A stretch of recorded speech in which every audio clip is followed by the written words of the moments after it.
अस्सलाम वालेकुम। आपने उर्दू में दो अल्फाज पढ़े हुए हैं, मौर्रखा और बतारीख। ये दोनों अल्फाज आपने अपनी किताबों में पढ़ रखे हैं।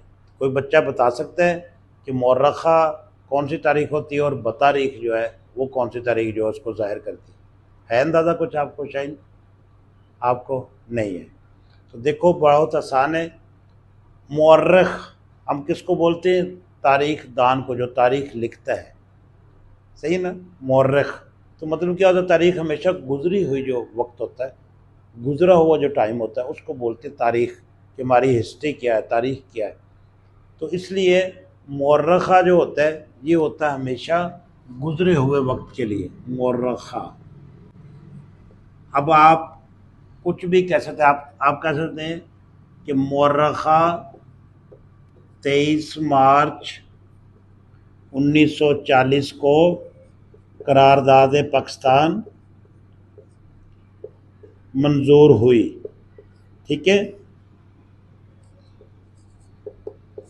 मतलब क्या हुआ कि हम गुजरे हुए वक्त की बात कर सकते हैं, गुजरे हुए वक्त की बात कर रहे हैं, तो फिर मौर्रखा लिखेंगे पिछले दौर के लिए। अगर आपने बतारीख लिखनी है, बतारीख, तो इसका मतलब हाजिर, जिसको हाल भी बोलते हैं, या मुस्तकबिल। मुस्तकबिल के लिए जो तारीख हम इस्तेमाल करते हैं उसको बतारीख बोलेंगे।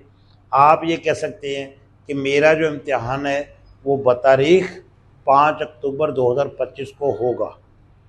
यहाँ पे आप नहीं लिख सकते कि मेरा जो इम्तिहान है, क्योंकि अभी सितंबर जा रहा है तो अक्टूबर आने वाला वक्त है, या 2025 आ रहा है, तो आप कहते हैं कि मेरे जो इम्तिहान हैं वो बतारीख 5 अक्टूबर 2026 को होंगे।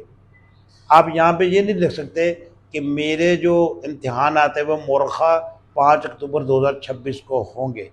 यही बात अगर आपने पिछले इम्तिहान की बतानी है तो आप बता सकते हैं कि मेरे जो मैट्रिक के इम्तिहान थे या मेरे एफएससी के जो इम्तिहान थे वो मौर्रखा 5 अक्टूबर 2023 को हुए थे, गुजरे हुए वक्त के लिए, आने वाले वक्त के लिए या हाजिर के लिए, कि मेरे इम्तिहान जो हैं वो बतारीख 5 अक्टूबर को हो रहे हैं, या आज की 23 तारीख है सितंबर की, तो आप कहते हैं कि मेरे जो इम्तिहान हैं आज बतारीख 23 सितंबर 2025 से हो रहे हैं।